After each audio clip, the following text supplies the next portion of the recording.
Om Shruti Smriti Purananam Alayam Karunalayam Namami Bhagavat Padam Shankaram Loka Shankaram Shankaram Shankaracharyam Keshavam Badarayanam Sutra Bhashya Kritau Vande Bhagavantau Punah Punah Ishvaro Gururatmeti Murtibheda Vibhagine Vyomavadvyaptadehaya Dakshinamurtaye Namaha Gukarastvandhakaro Vai. You had breakfast, right? Just checking. I know they feed you very well here. Let me hear it in your voice, okay? Yeah. Gukarastvandhakaro Vai Rukarastannivartakaha Andhakara nirodhitvat Gururityabhidhiyate. Om Sahana Vavatu Sahanau Bhunaktu Yam Karavavahai Tejasvinavadhitamastu ma vidvishavahai. Om Shanti Shanti Shanti. Much better, yeah.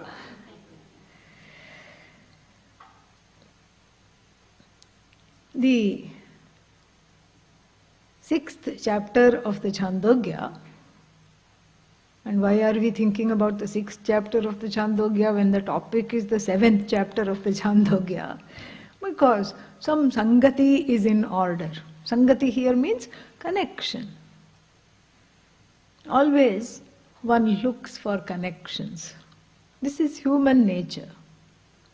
Nobody looks for disconnections. And nobody wants that. That is what I was talking about in the satsang yesterday in the orientation. That one is hardwired for moksha. Moksha, mumuksha. The desire for freedom is nothing but the desire to see oneself as one with everything. And in fact, later what do we say? There is no other thing. First we have to entertain this everything in order to talk about that very thing, vastu, without which, everything is really no thing, nothing. That's the thing. So, this is how the, Shastra unfolds. It is, she is like a mother. In fact, Adi Shankara says, she is like 1,000 mothers. And because we live in a modern times, which is what? AKA Kali Yuga, we have to add 1,000 functional mothers, not dysfunctional mothers.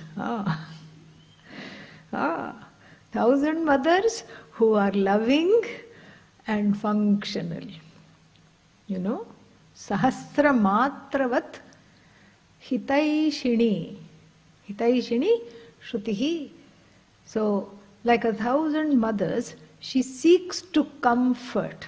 Hita means two things. Hita means not only the immediate comfort, anything acute that is there. The child falls down, it is in pain, it cries. It is scared, it cries.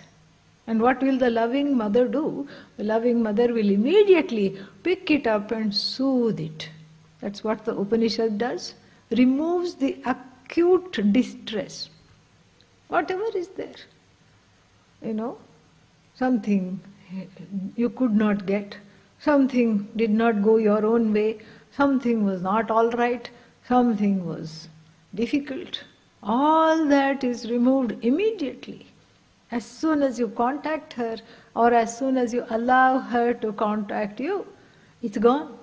This is the power of the Shruti. And also, the human life is not just marked by acute distress. What else is there? Chronic distress. Yeah. Which is very icky. That's why it is chronic. Yeah, that is how it is. So the chronic distress is the child of, another mother, Mataji, Avidya. This is the chronic distress. I don't love myself. And therefore what? Nobody cares about me. Nobody loves me. Nobody wants me. And one is convinced about it, And in this conviction, this is a chronic distress. In this conviction, the whole world appears through the subjective glasses of one's particular perceptions. Whole world appears vitiated by all things wrong. And the mother, called the Shruti, seeks to eliminate, first by reducing and then eliminating entirely this subjectivity. The more we allow her, and the more we allow her in, and the more we allow to be embraced by her, to be enveloped by her. So she is, very, very, what's the word for it? Comforting on both the levels. And Adi Shankara, who writes the Bhashya for 10 of the Upanishads, very detailed Bhashya, is very careful about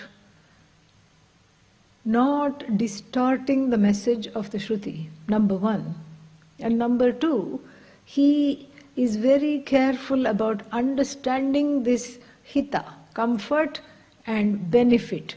The acute distress is comforted, and the long-term benefit of reducing my own perceptions which give rise to wrong understanding of the universe, that is slowly eliminated.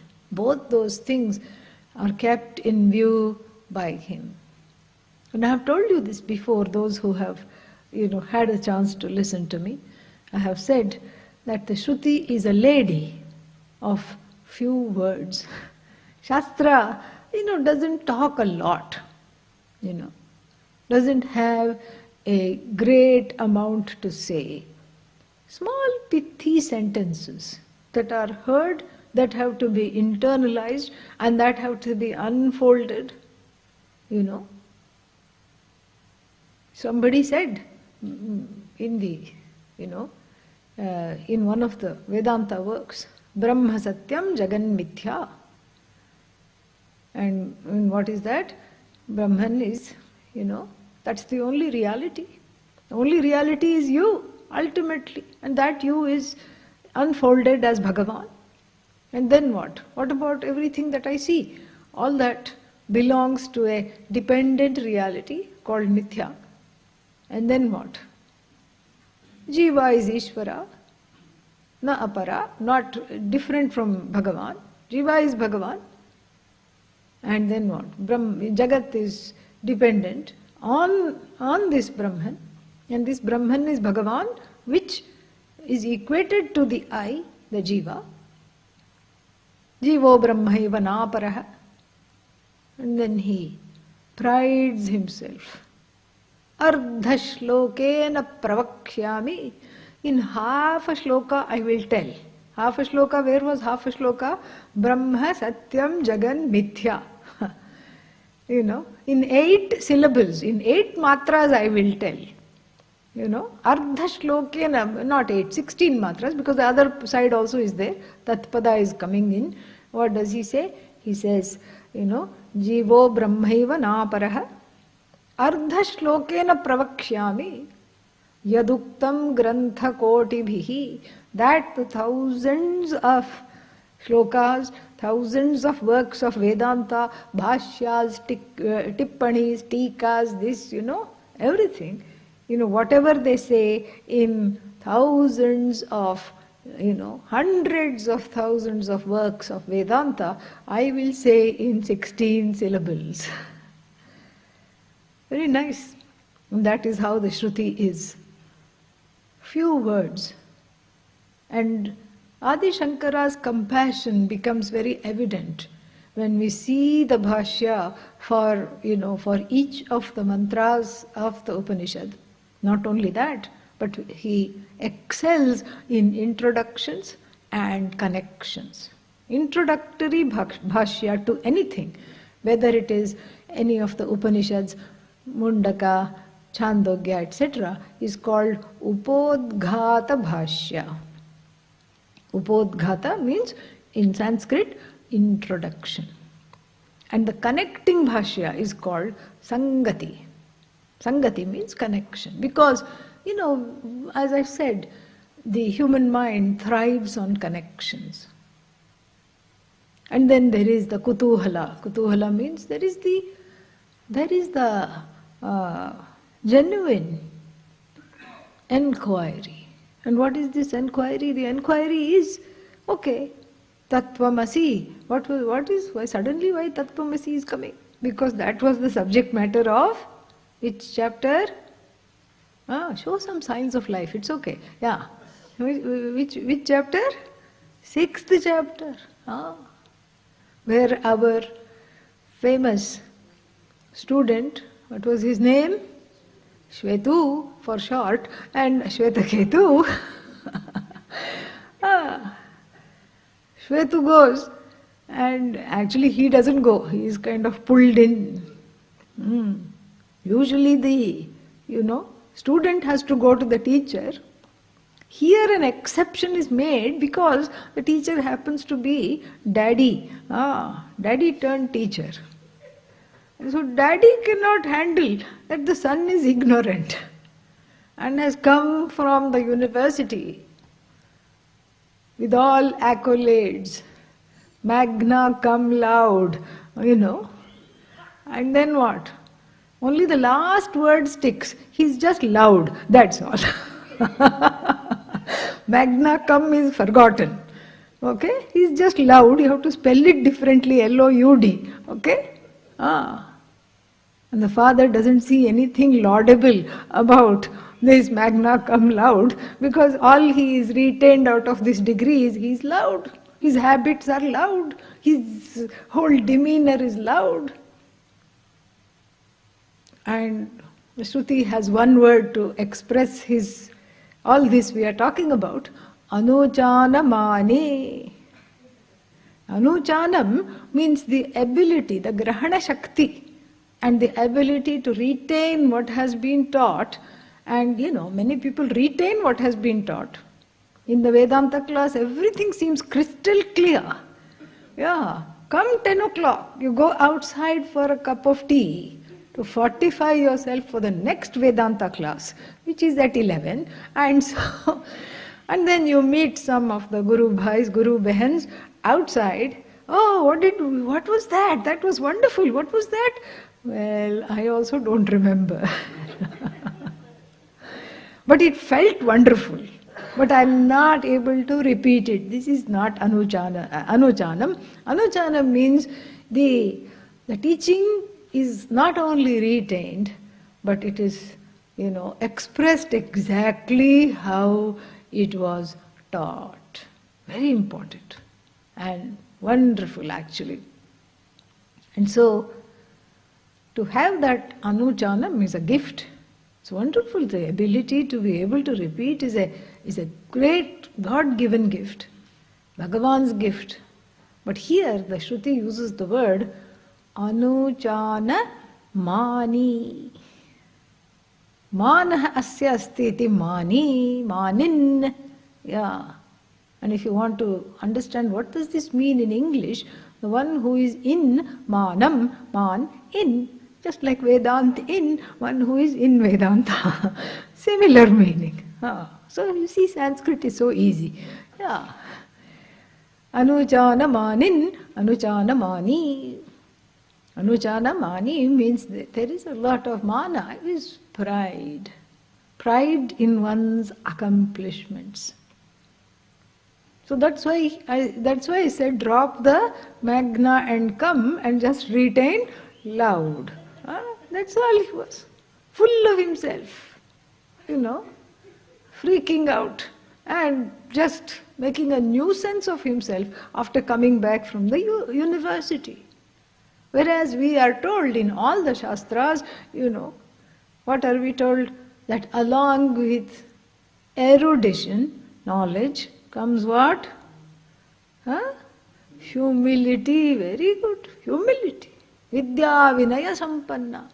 One has to be, Vidya and Vinaya go together.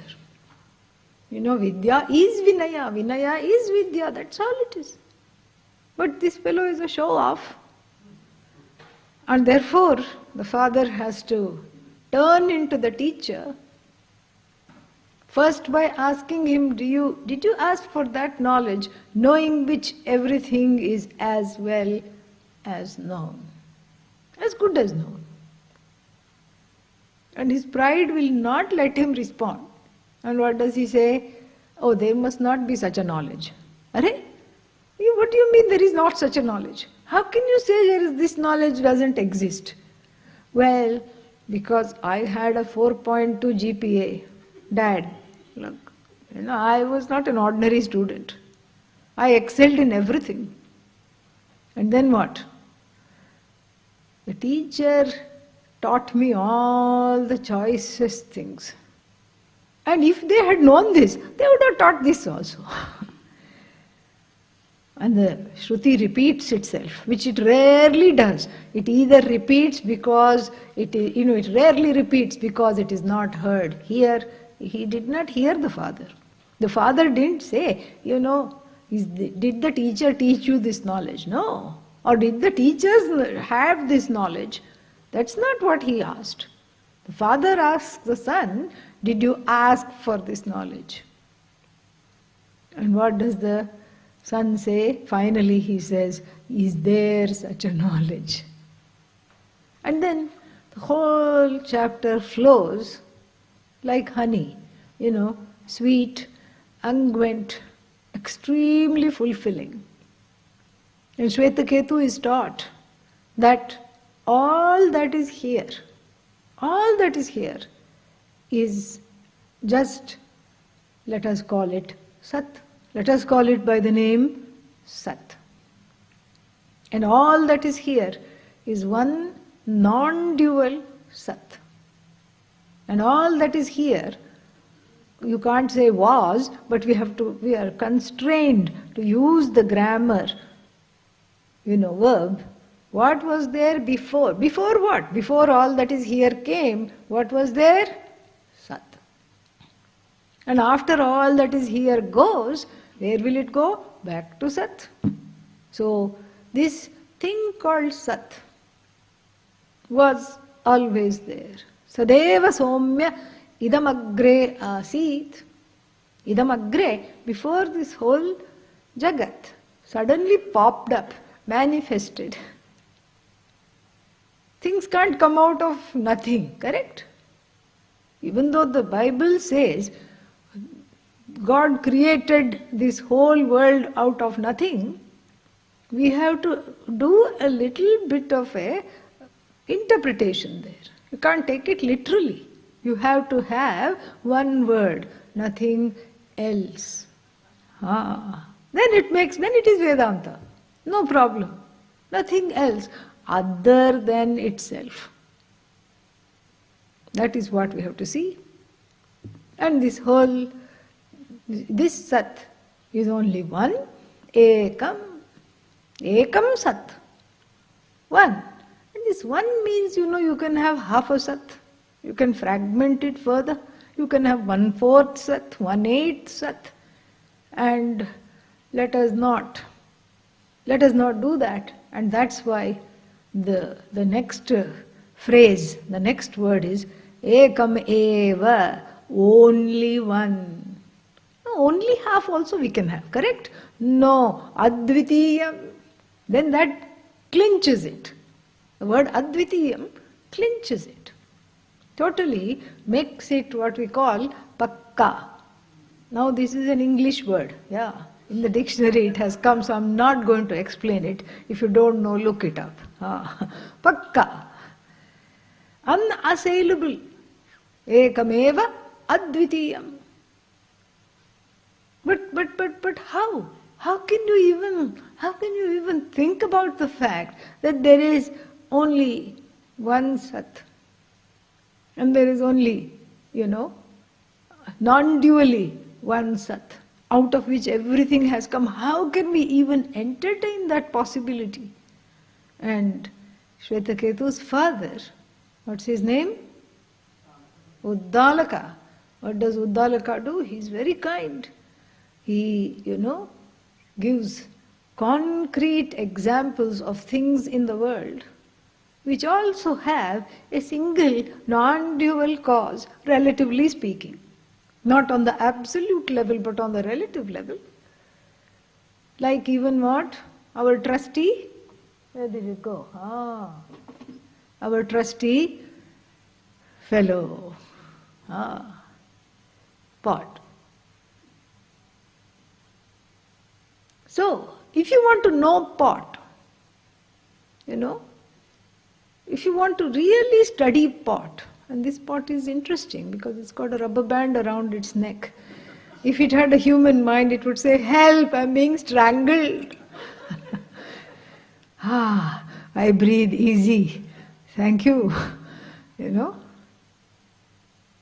If it had a human mind, all kinds of things it would say. It would say, "Do you think, I know I'm small, do you think it's a good idea to hold me in 2 fingers? Don't you see at least a tripod is necessary because I'm feeling a little insecure? Can't you just, reinforce me with all the fingers?" Okay, don't worry. So if we have to do a study of this pot, it would just, it would lead us nowhere. Maybe 1 PhD, this pot. And then what? There is one more PhD waiting to be written. Oh, and this one got very scared. It went away far because this fellow can eat him up. Ekameva advitiyam, another meaning here. Yeah. By swallowing, you can say only one. So, this is the only, this fellow is there. Now you have to do another PhD on another pot. And soon we'll run out of PhDs. We think pot after pot after pot. And the teacher Uddalaka, now no longer father. Now what? Teacher. From dad, he has become Uddalaka ji. Teacher. Very different role. Very important. Someone to be respected. Father is also respected. But there is more of a, possibility of taking for granted and friendship. With the teacher, there is friendship, but there is no taking for granted. There is respect given. And that's why we add the word ji to the teachers. And so, in addressing the teachers. And so like this, Uddalaka, now turned teacher, says, you don't have to study, and you cannot study each and every pot. That's crazy, You just have to know what the pot is all about. Go to the source of the pot. What is the source of the pot? Clay. Clay is the source of the pot. By understanding the truth of one lump of clay, the whole earthenware world is as good as understood.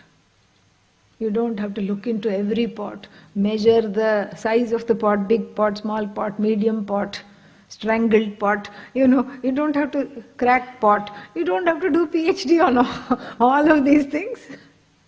You don't. Pot belly. You see, the pot appears in many forms. All you have to know is Ekena mritpindena sarvam mrinmayam vijñātam iva bhavati bhavet. By understanding the truth, the source of this, one lump of clay is all that you need to know to understand all these various pots. And suppose the clay is now manifest in the form of a Krishna figurine, that is also understood as clay. And then what?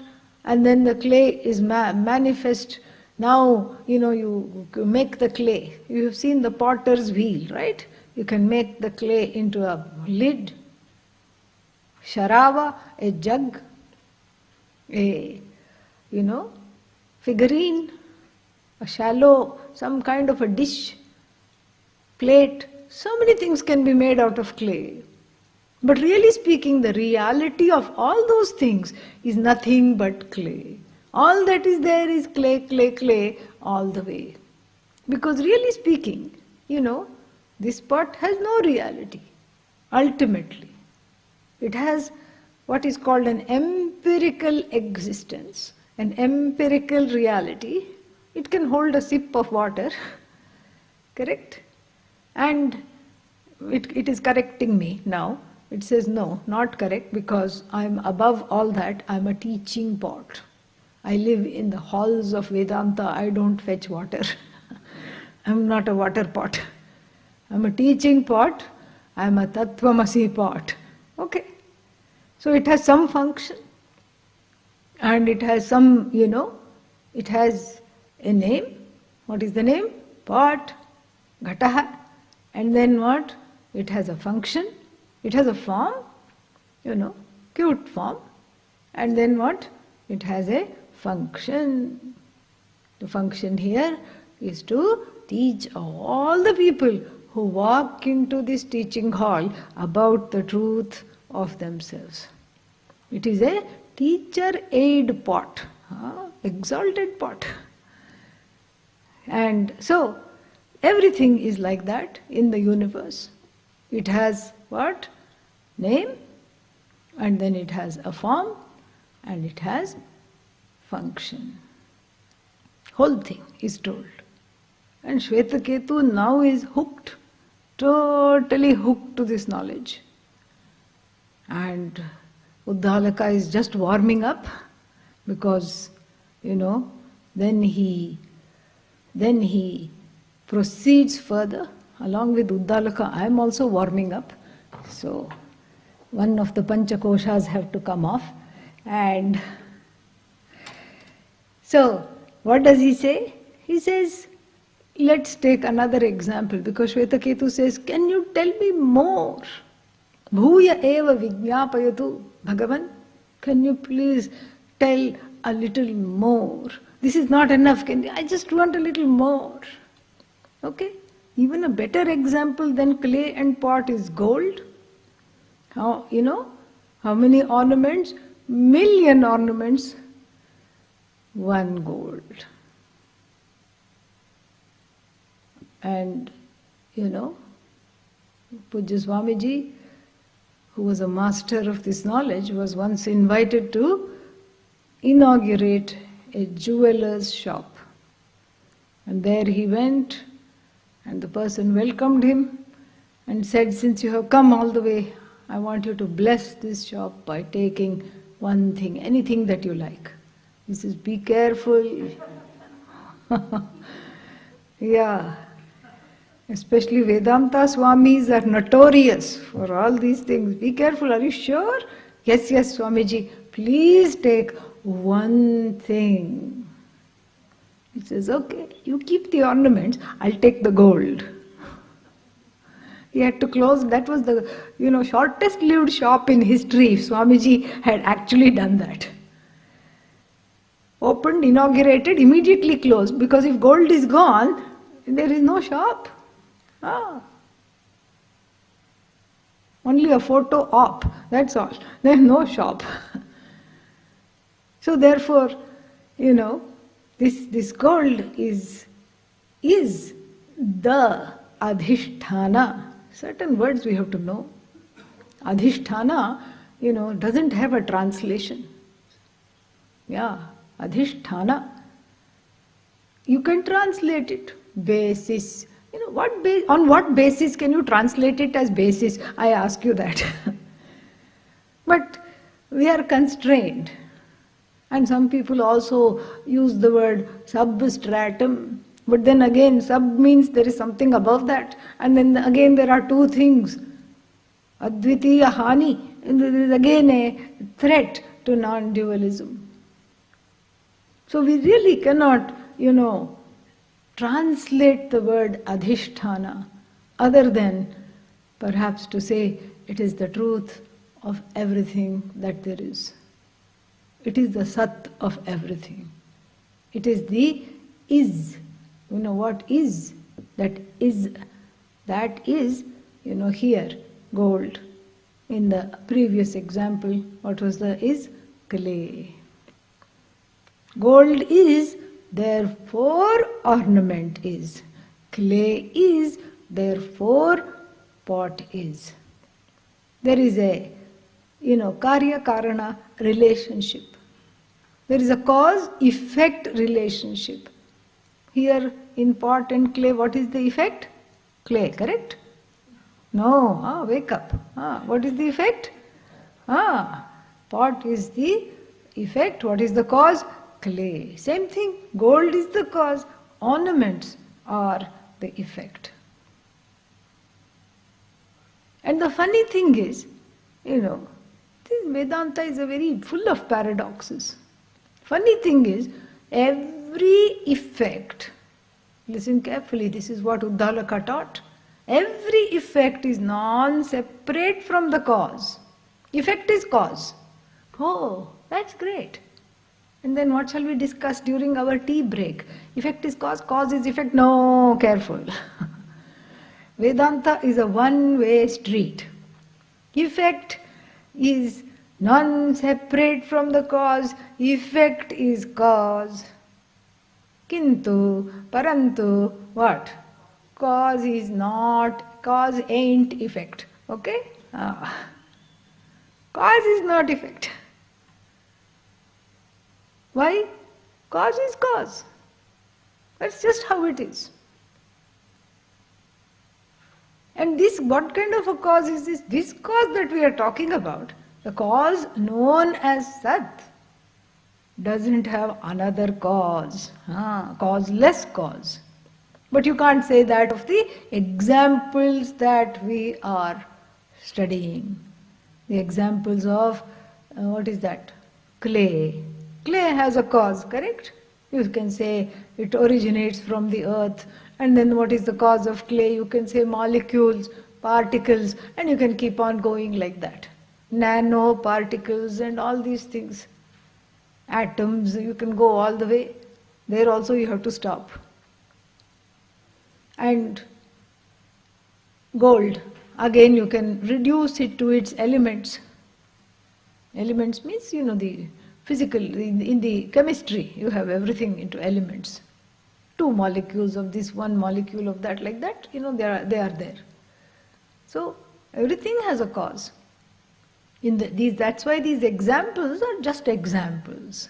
But when we take this example, Drishtanta, to the Darshtanta, to understand what is it trying to signify, what is the example, what is it trying to exemplify?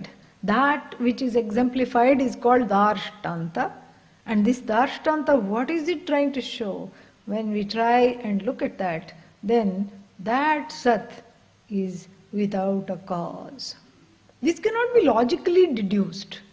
This is out of the scope of logic. It's out of the scope of your reading about it. It's out of everything. What is there is just unfolded with the help of words, because the Shruti comes to us in the form of words. That is all it is. So it is its own proof. You don't need one more proof to prove what Vedanta says is correct. Why? Because Vedanta is its own proof. It comes along with its proof, because those words, if they ring untrue, that means what? There is some correction that needs to be done. There is some correction. Same thing like with the eyes. Eyes are supposed to see, but there is some problem and with the eyes, and the eyes don't see like they should. Then what do? Supposing everything looks smoky, well, kind of brown. The predominant color of the whole Jagat is brown for this person. What is the upaya, the remedy? Take a green paint brush and start painting the leaves on the grass and the grass around the ashram, correct? Huh? No. Obviously that's not the remedy. What do you have to do? Go in for a cataract surgery. Ajnana-timirandhasya jnana-anjana-shalakaya chakshurunmilitam yena tasmai Shri Gurave Namaha. That's exactly what the Guru Stotra says. If there is a fault in the vision, instead of the vision of Vedanta, I see in place only division. Division has to be made into the vision. So the division has to be removed. How? Not by trying to make everything into one. No. Just like the person who is suffering from bad vision, you cannot make everything, you can't paint the correct colors on the trees and hope that the person will see. She will not see, he will not see. Because no matter how much you paint the leaves, they are not going to come to life for this person. Because the problem is where? Elsewhere. So, a vision correction is needed, and that correction is what is provided by the Shruti. A vision of division needs to be corrected. And so Vedanta is its own proof. We cannot say the proof doesn't work until you allow yourself to be exposed to it and correct whatever comes in the way. That's why I told you it's not fair. It's all one way. Really, Vedanta is a very unfair Shastra. Why? Because if you get the knowledge, who gets the credit? Teacher. Yeah. We praise the Gurus and the Parampara. We say, oh, thank you Guru for giving me this knowledge. But supposing if you don't get the knowledge, then whose problem is it?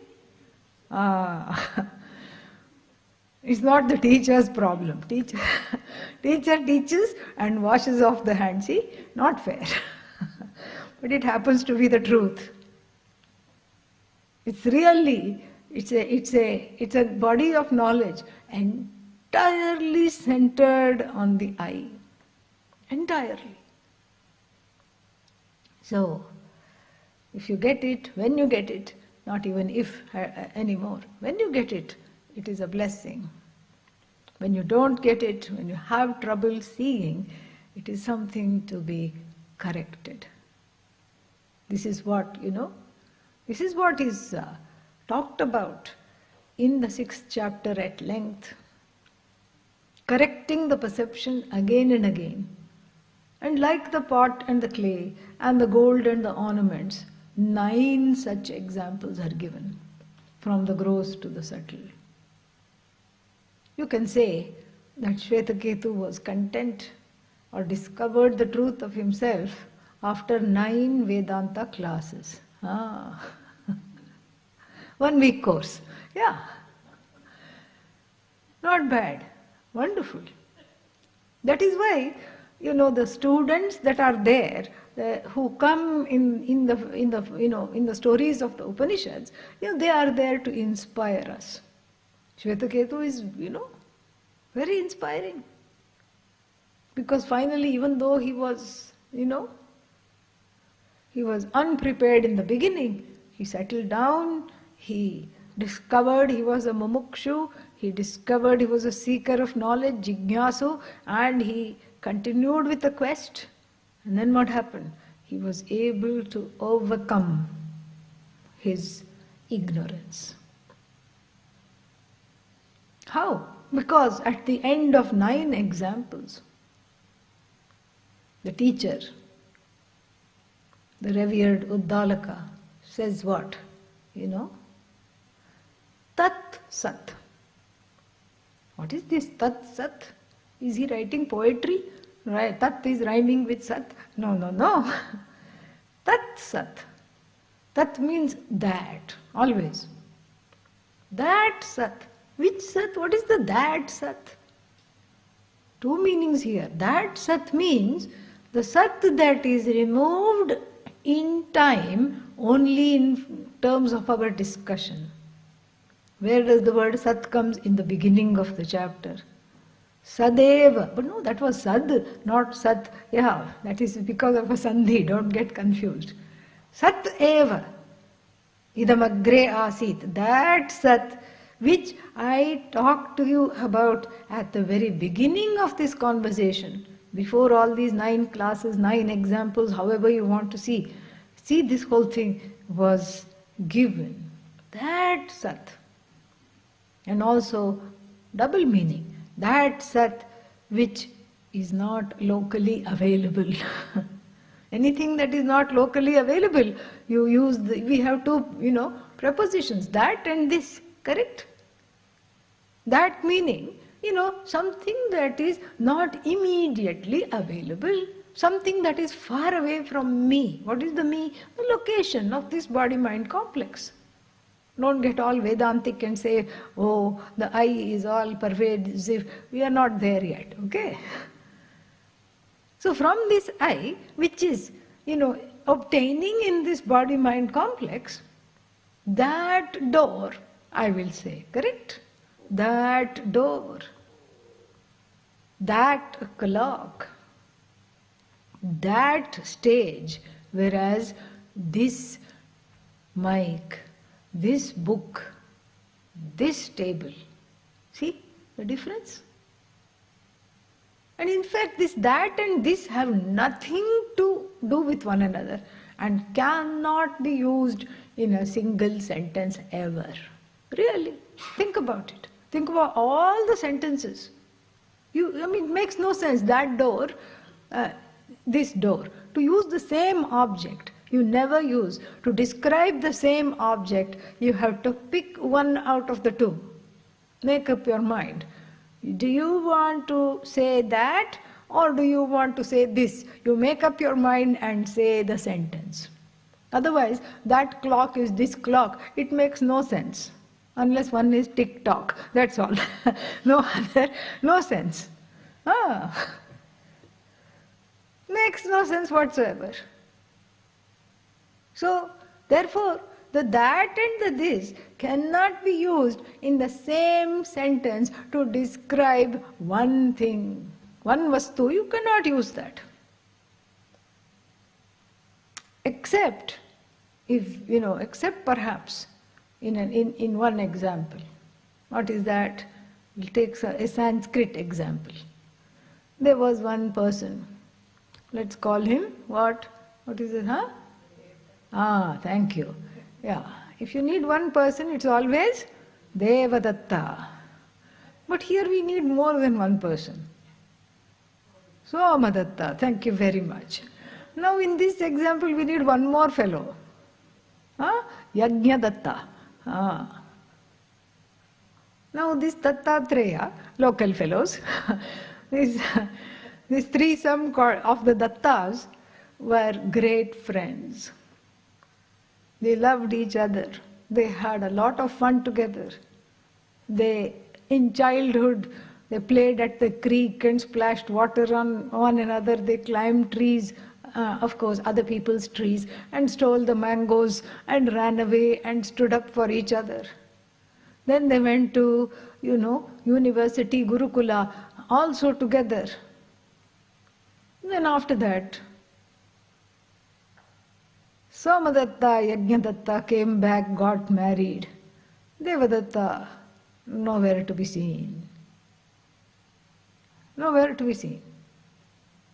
Gone with the wind? Looked like it.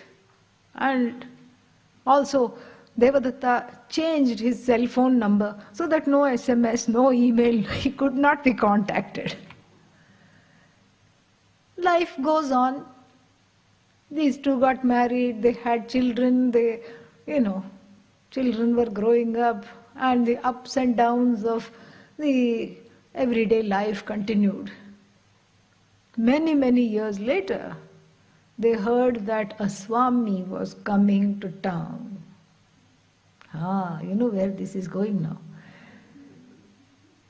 A Swami is coming to town, a renowned Swami, 25 years later. And meanwhile, they all used to think of their childhood days. Where did this fellow go? What a dropout! Even his own parents and his family did not know where he went. Swami is coming to town. And of course, if one has been married for 20-25 years, definitely any Swami coming to town is very welcome. Exactly. That's how it is. That's how it works. In the beginning, nobody is interested in Swamis. Why? Because one is only interested in the latter syllable, me. Yeah. The Swa comes later. First it's all me, and then the me doesn't work. Swami. Yes. This is how the gradual transformation takes place. From do it, DIY, do it yourself, do it yourself, do it yourself, do it yourself, try, karo. You know? And then nothing works. Whatever I do ends in disaster. Disaster after disaster. And I can't do this disaster management anymore. I need help. Help. You know? And the Swami comes as a relief because thank God it's not all about me. You know? There is a relief. So the Swami comes to town. And both of them, these, you know,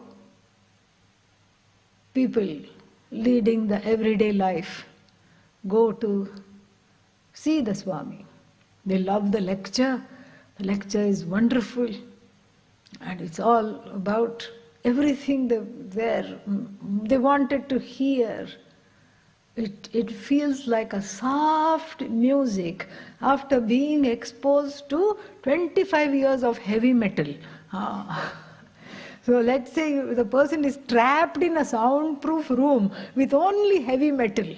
Some tin clang, clang, you know.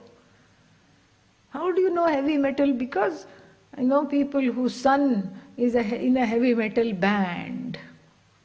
And then what? It should not be called band. You should change the last word into bang. That's all it is. Things banging. And the parents, you know, where does the band meet? In the parents' garage, which is just below their bedroom.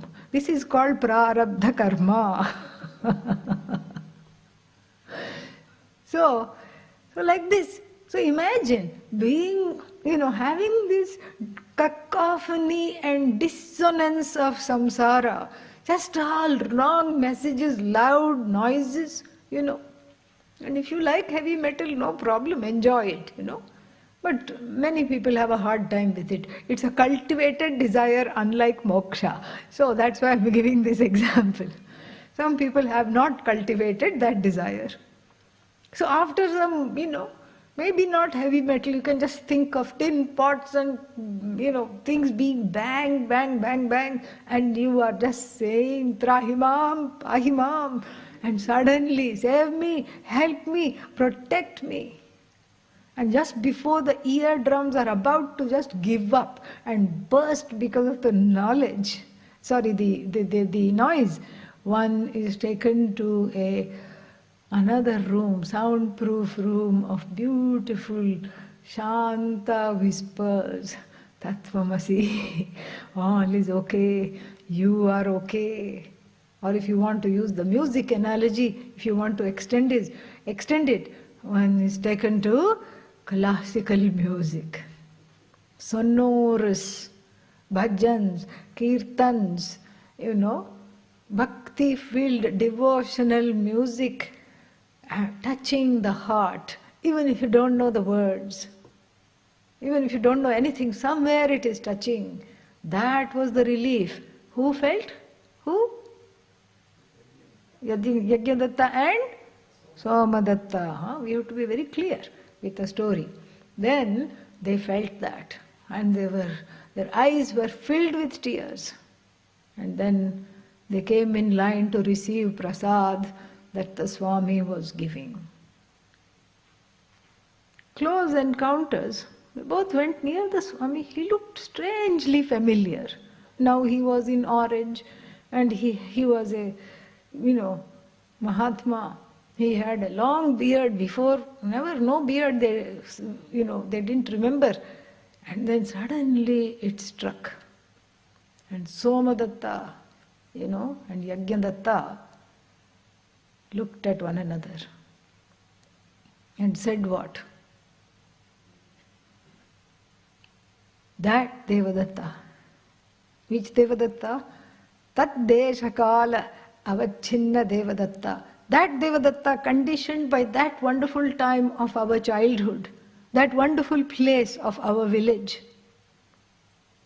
is this Devadatta who is now is this Swami. Same thing, And so when they went, they said, "Are you Devadatta?" And what did the Swami say? Shh. Because all that matters is the present. And that is what the Swami symbolizes. That is really what the Swami symbolizes. It's all about the present, the past. The one who has made a repast out of the past is the Swami. And so, what does this story illustrate? That and this are being used to qualify and describe that same object that is there. The same vastu is being described in the same sentence by that and this. How? How is this possible? Because it is the same thing which was understood differently, which was understood as the remote one, as the one that is not available, just like Devadatta was not available any longer for fun, for sharing about one's life, nothing. That Devadatta is this same Swami.